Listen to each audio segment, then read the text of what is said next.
Buenos días, mi nombre es Fernando Acevedo, alumno de la materia de Organización y Métodos en la sección 412P con el profesor Román Marriaga y junto con mi compañera Irian Ninada presentaremos la unidad 2. Yo presentaré el tema 1 y 2. El tema 1 es el Departamento de Organización y Métodos. El Departamento de Organización y Métodos tiene la responsabilidad de analizar y diseñar los sistemas administrativos. ¿Okay? Este departamento es el encargado del análisis y las propuestas de racionalización, administración y reorganización de los recursos en la empresa. Básicamente esto es el departamento de organización y método. Contiene como características que analizan. Ellos analizan el proceso de investigación para obtener datos de los recursos humanos, técnicos, tecnológicos, entre otros. Ellos clasifican los datos para la interpretación a través de un diagnóstico de cualquier problemática que se pueda presentar en la organización. También se propone medidas de racionalización. Los analistas se basan en el análisis diagnóstico para hacer una propuesta adecuada para el mejor funcionamiento de la empresa, para volverla más eficaz, es decir, menos costosa y que se agilicen los procesos. Y más eficiente. ¿Qué quiere decir eficiencia? Bueno, que en los procesos se haga se emplee la menor cantidad de recursos. Eficacia más eficiencia igual productividad. Eso es lo que se busca siempre en las empresas. Entonces, ¿dónde se ubica el Departamento de Organización y Métodos? Bueno, el Departamento de Organización y Métodos es una unidad que asesora a toda la empresa, porque toda la empresa necesita ser bien organizada y bien metódica. No siempre, pero casi siempre, ¿ok? Entonces, se requiere que tenga una ubicación en el organigrama que permita ejecutar sus actividades de diagnóstico de soluciones y de proposición de soluciones. Independiente del personal del departamento u objeto de análisis, Organización y Métodos es un departamento que, al ser un departamento macro, o sea, que abarca toda la estructura de la empresa, debe tener el manejo de los detalles relacionados con el hecho o el objeto que se estudia. En las empresas siempre hay problemas que tienen que ser solucionados.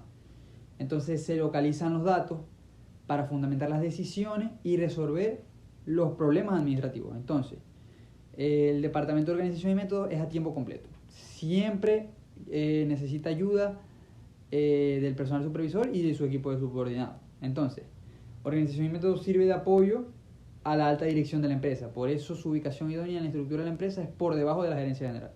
Por debajo de la gerencia general, ahí estaría bien ubicado en el cronograma. Bueno, el perfil del especialista de sistemas y procedimientos administrativos. Bueno, las características del perfil de este especialista, según Gómez Rondón, se refiere a que la persona encargada del diseño de los sistemas y procedimientos de la empresa puede ser un administrador comercial, un economista, un contador público, etc.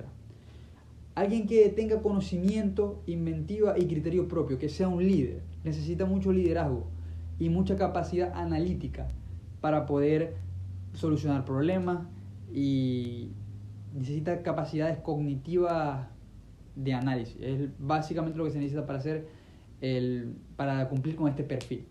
Entonces, y competencias que debe tener el personal que labora en el departamento. Bueno, tiene que conocer técnicas de observación para facilitar la revisión de todos los documentos administrativos, legales, etc. Tiene que tener conocimientos de técnicas de encuestas, como cuestionario, entrevistas. Eso son técnicas de recolección de datos.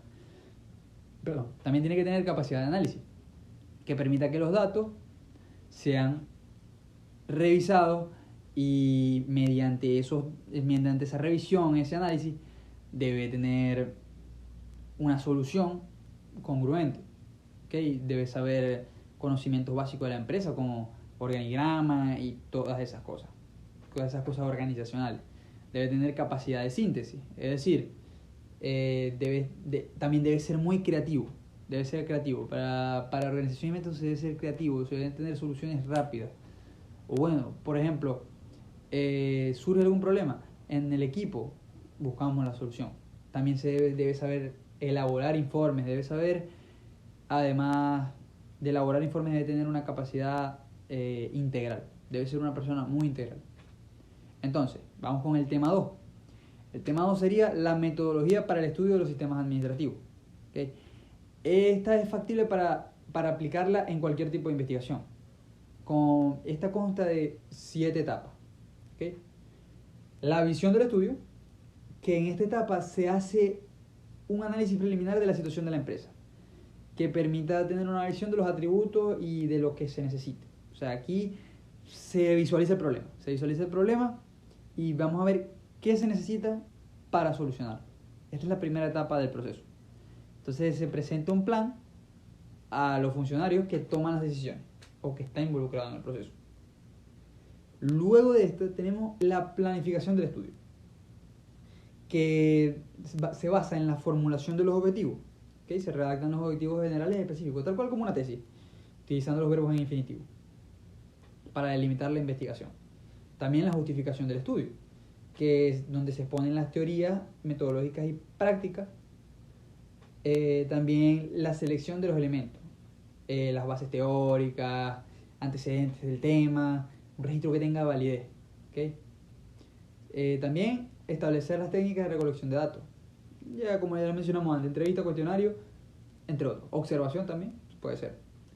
Determinamos las actividades que se quieren realizar. Se elabora un cronograma de acciones, un plan de acción, como diría. También se especifican los requerimientos del personal y caracterizar a la población a la que se le va a hacer el estudio. O sea, el objeto de estudio, y también se debe estimar los costos para la capacitación del personal también, y presentar el plan global. Para la revisión a futuro y que se cumplan con los parámetros previamente establecidos. También tenemos la etapa de la recopilación de datos. En esta etapa se basa en analizar realmente lo que sucede en la organización y bueno, estos datos necesarios pueden ser específicos, que pueden ser completos, pueden ser correctos, que quiere decir que son reales, que es decir que son acordes a lo que se estudia. Básicamente estos son datos secundarios, datos que ya están. Nosotros estamos construyendo un dato primario. Congruentes, deben ser congruentes con las bases teóricas, deben ser basados en hechos reales, en hechos ya comprobados. Esa es la que dice la parte número 5, que deben ser validables. Entonces, tenemos la etapa número 4, que es el análisis de los datos. Una vez recopilados los datos, deben ser sometidos a un examen crítico, donde se pueda precisar la decisión de emprender el estudio. Se aplica un proceso de descomposición de cada dato y se relaciona con factores internos y externos para llevarlo a cabo. Por último, la reformulación de recomendaciones. Esta no es la última, esta es la quinta etapa, faltan 2. Bueno, y es que con esto se soluciona la problemática, ya que cada recomendación o propuesta debe ser valorada con respecto a sus ventajas y desventajas en forma cualitativa, visualizándose la factibilidad de aplicarlas en el contexto económico y social de la empresa. También está la implantación o recomendaciones. En esta etapa se transforman los planteamientos y medidas de mejoramiento administrativo en acciones específicas para cumplir con el objetivo. En la relación con la implantación se deben cumplir las siguientes acciones. Ejecutar en orden jerárquico en una secuencia ordenada. En organización y métodos todo debe ser ordenado, debe tener un orden establecido. Se deben cumplir con una programación, con unos requerimientos, y se realiza una vez que los recursos humanos hayan sido capacitados para los cambios, para todo eso. Ya sabemos que somos seres humanos adaptativos. Un ser humano en la empresa debe ser adaptativo. También tenemos la última etapa, ahora sí, que es la evaluación de cada propuesta, la evaluación y ejecución. Una vez que ya se haya analizado todo, debe ser ejecutado. Debe ser ejecutado y no solo ejecutado, debe ser controlado. Cada solución, propuesta debe ser controlada. Como ya sabemos, en la administración todo se trata de planificación, organización y control. Dirección y control. El control es la última parte y una de las más importantes, ya que cuando tenemos los resultados debemos mantenerlos. Es lo más importante de todo. Muchísimas gracias. Los dejo con mi compañera Irian Ninava. Buenos días, mi nombre es Irene Nava y continuando con el tema del análisis del puesto voy a hablar sobre los elementos del diseño para la descripción del puesto y diseño del perfil del puesto. Pero primero voy a definir qué es descripción del puesto teniendo en consideración la definición de los autores Sherman, Bolander y Snell, quienes dicen que es una relación por escrito de las tareas, actividades y responsabilidades del puesto. Además, es importante destacar que según estos autores no existe un formato estándar y que estos varían de organización en organización. Sin embargo, existen tres elementos indispensables que los utilizan la mayoría de las empresas, y estos son los que voy a definir a continuación. Número 1, nombre del puesto. Esta implica escoger un nombre que dé algún tipo de indicación sobre las obligaciones que supone el puesto. Además, se tiene que nombrar el nivel relativo del puesto en la jerarquía organizacional. Por ejemplo, el título del puesto puede ser analista de los recursos humanos y su jerarquía de puesto va a ser un nivel más bajo que el jefe de los recursos humanos. Número 2. Identificación del puesto. Esta sección generalmente va debajo del nombre del puesto e incluye cuestiones como ubicación del puesto dentro del departamento. Por ejemplo, el analista de los recursos humanos pertenece al departamento de los recursos humanos.